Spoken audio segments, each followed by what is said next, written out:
right, Shalom. It's the brother Tawab Bosch from Great Millstone. Also here with right, and we want to give all praises, glory, and honor unto Yahweh, Bahashim, Yahweh Shai. Again, double honors unto the apostle elders as always for ruling well, and Shalom to the hopeful elect. This week, man, there's a lot going on about these chariots. There was that strange light down there in LA. A lot of things are happening and going on right now, and Yahweh is starting to show himself. The Most High power is starting to show himself, right? And it's no coincidence that there's more and more sightings of chariots, more and more what you call UFOs visiting this earth. It's no coincidence, right? Because that's prophesied in the scriptures to happen. Yep. And for those who don't understand or know, or have the faith in the fact that these UFOs that you see are actually chariots of the Most High power and his angels, and soon to be his elect. And that's how Yahweh Shai is coming back, and that's also how he left this earth, right? He said that by a cloud he was carried into the heavens. Well, that cloud, if you've seen a big ship that looked like a cloud in the sky, right, that's what you're gonna call it during that time, because it wasn't like they had ships or machines that flew in the air at that time. Well, and if they did, we don't know about it. It's not documented, Right. or it's been hidden. But yeah, those UFOs, those are the chariots of the Most High Power's angels, and that's how they travel. That's how they get around. And Ezekiel, the book of Ezekiel, explains it. We're gonna get into it. Yep. This is Ezekiel chapter 1, starting at verse 4. And I looked, and behold, a whirlwind came out of the north, a great cloud, and a fire enfolding itself, and a brightness was about it. And out of the mist thereof, as the color of amber, out of the midst of the fire. Right? So it's basically describing a chariot, right? It says that there's a fire, and then there's amber color in the middle of it, right? In the midst of it. And it's, so basically, it's power, it's light, energy. And amber represents that energy, that color. Go ahead. I was about to look up a precept. It says, also out of the midst thereof came out likeness of 4 living creatures, and this was their appearance. They had the likeness of a man. Right, likeness, right? So those chariots, they have characteristics, things that you could recognize, a likeness. You give a parable or a likeness to something to give understanding to it. So this is basically giving you the understanding of how the scriptures moved, what they looked, kind of like what they looked like, and it breaks it all down. Let me, because it goes into the appearance of the angel that came out. But let me jump down to Salakia. Let me jump down to back to the chariot. So this is Ezekiel chapter 1, jumping to verse 16.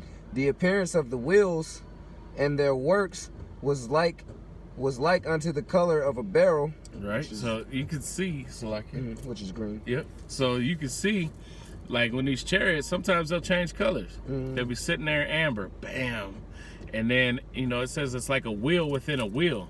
It's because it's constantly moving and turning within itself, and it'll turn green, bam, like whoa. Like you watch some of these videos of sightings, so-called sightings of these chariots, and you'll see they'll be watching it and it's one color, and then it's another color right away without thought. Right? It says that these chariots, they don't have to change, or they don't have to like think to turn. the angel thinks it and it happens. I want to be there. Bam, and it's there. It wants to be this color. It happens because they have power given unto them from Yahweh to be able to move those chariots spiritually. Those chariots are spiritual. They don't have to turn. They don't have to they don't have a hard time landing. They can go right down, land, and pop right back up. Yep.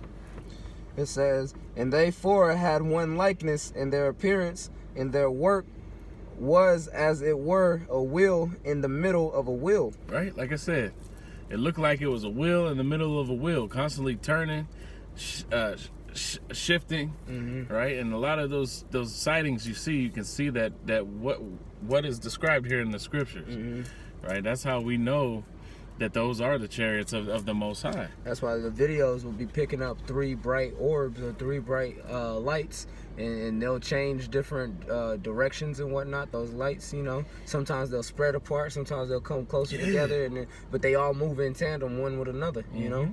And they get big, then they shrink back down. You got chariots the size of your fist, right? They catch sightings of chariots that'll just be driving around, man, the small as a fist, right? They be having the astronauts in space, man. They tell you that there's a phenomenon that often happens in space where it'll feel like something just comes straight up to your face, and then it before you know it disappears, and it always happens in that void of space. It's really the astronauts are just in the outer layers of the atmosphere. They're not really into space. But, below the Van Allen belt. Yep, but they'll tell you that man, there's another phenomenon that's constantly happening in space anytime that they're up there. It says, when they went upon their 4 sides, and they turned not when they went. Hey, that's right. They didn't have to turn when they went. They went upon 4. They can go up, down, left, right without turning. Yep. Forward, backward, left, right. It don't matter. Up, north, down. South, east, that's west, it. Doesn't matter. They can go any direction and not have to turn to do it. Right. It says, as for their rings, they were so high that they were dreadful, and their rings was full of eyes round about them 4. Speaking about, the chariots, they got windows and such. All right. It says, and when the living creatures went, the wheels went with them, and when the living creatures were lifted up from the earth, the wheels were lifted up. All right, speaking about the angels with those chariots. Yeah, the angels that are inside those chariots are powering those chariots through thought, through spirit. This proves it. Verse 20. Whithersoever the spirit was to go, they went. Thither was their spirit to go, and the wheels were lifted up over against them, for the spirit of the living creature was in the wheels. Yeah, that's it. Right, so that's how Yahweh Shai is coming back to destroy this place. Right, he's coming with these chariots that you think are UFOs that have laser beams. He's gonna light this place up.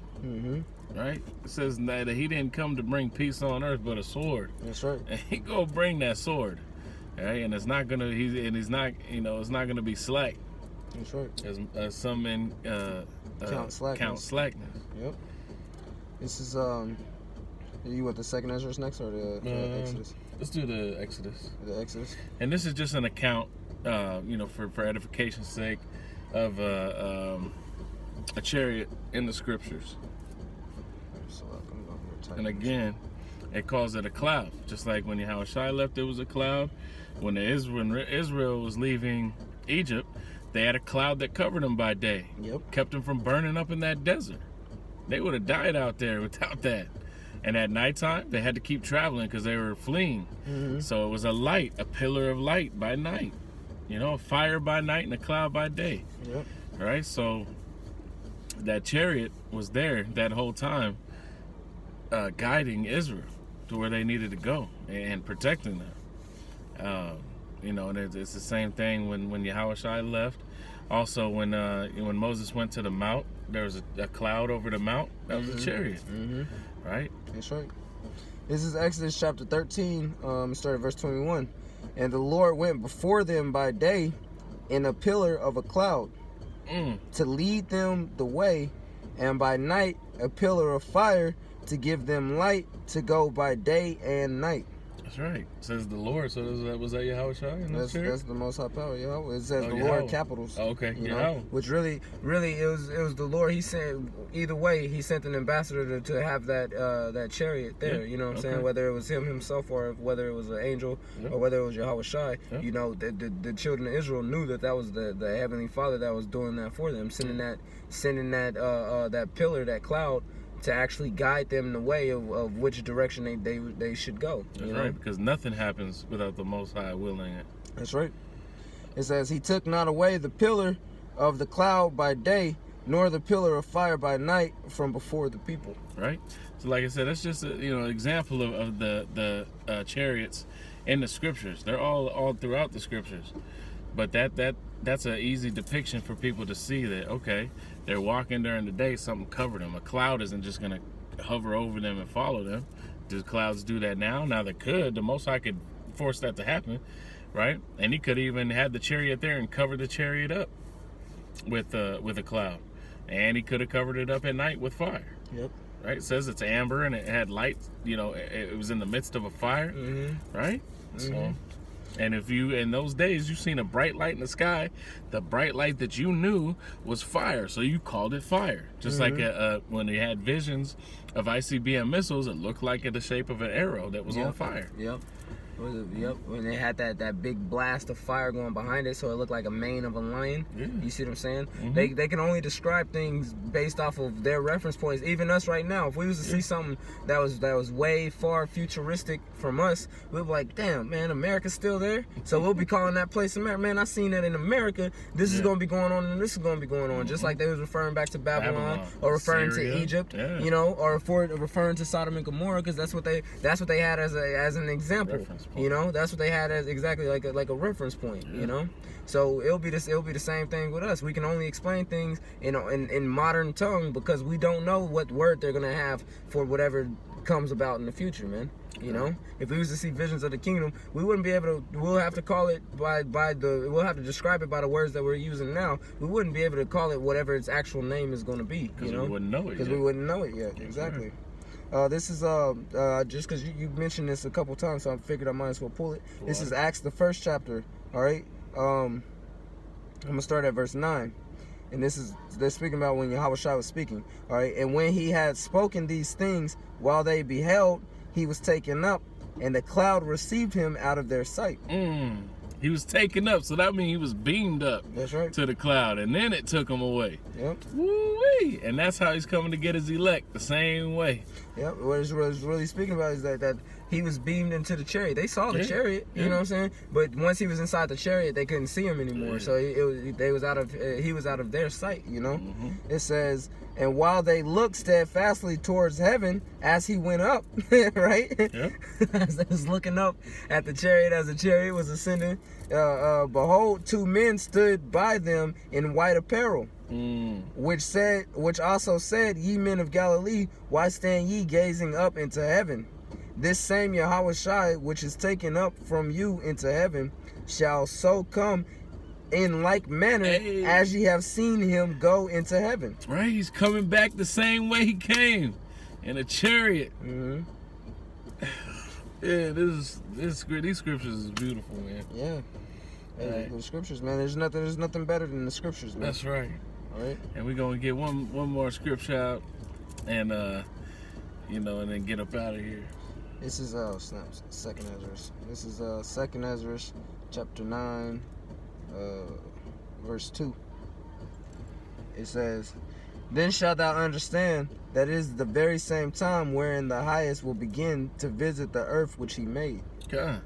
Right, and that's why we're having more sightings, right? Because this place is through the mum, right? Yep.